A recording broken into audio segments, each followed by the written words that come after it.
তাল বড়া, তাল পিঠা, যে যাই বলেন, এটা তাল দিয়েই তৈরি, তালের রেসিপি। চমৎকার এই পিঠাটি, খুবই মজাদার এবং অনেক সুস্বাদু হয়েছে।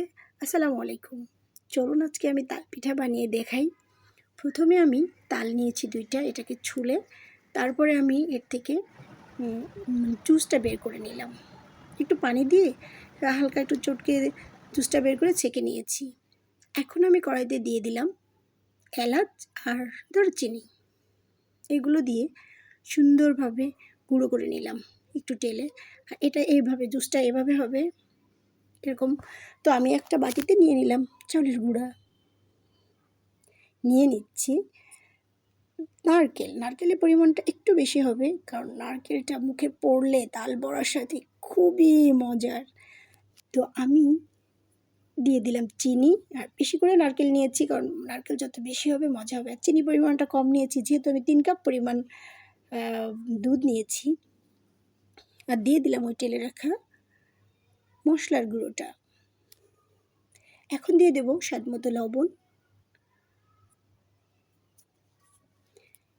দিয়ে দিচ্ছি তালের জুসটা অল্প অল্প করে দিতে হবে, অল্প অল্প করে দিতে হবে, আর একটু হাত দিয়ে সুন্দর করে মাখাতে হবে, দিয়ে একটু একটু করে মাখাতে হবে আলতোভাবে, এমনভাবে মাখাতে হবে যেন সব জায়গায় লাগে। তো সুন্দরভাবে এভাবে মাখানোর পরে আবার আমি আরেকটু জুস দিয়ে দিচ্ছি এখনই, দিয়ে এবার আমি পুরা সব কিছু একসাথে মিক্সড করে নেব, এরকম হবে। তো আমি এখন একটা কড়াইতে তেল দিয়ে দিচ্ছি। তেলটা যখন একটু গরম হবে, আমি চুলাটা মিডিয়ামে রাখবো, মিডিয়াম আছে। তো আমি এখন এভাবে দিয়ে দিচ্ছি। কেউ চাইলে গোল গোল শেপ করতে পারেন, তো দেখতেই পাচ্ছেন আমি এই শেপটা দিয়েছি। কেউ চাইলে একদম ডুবু তেলে ডিপ ফ্রাই করতে পারেন, এটা যার যার পছন্দ। আমি এরকম দিয়ে একটা অল্প আঁচে উল্টে পাল্টে দিচ্ছি, যাতে ভিতরটা ভালো করে সিদ্ধ হয়, কারণ যদি বেশি জোরে দেন তাহলে পুড়ে যাবে। চুলার আঁচটা কমিয়ে দিতে হবে।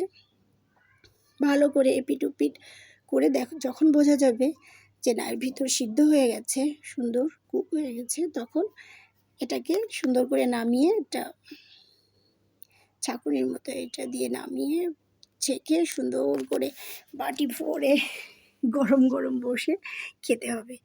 হ্যাঁ, চমৎকার দেখতে পাচ্ছেন আমার পিঠাটার কালারটা অসম্ভব সুন্দর হয়েছে। তো আজকে এই পর্যন্তই। আগামীকাল নতুন কোনো রেসিপি নিয়ে দেখা হবে ইনশাআল্লাহ। সবাই ভালো থাকবেন। Thanks for watching.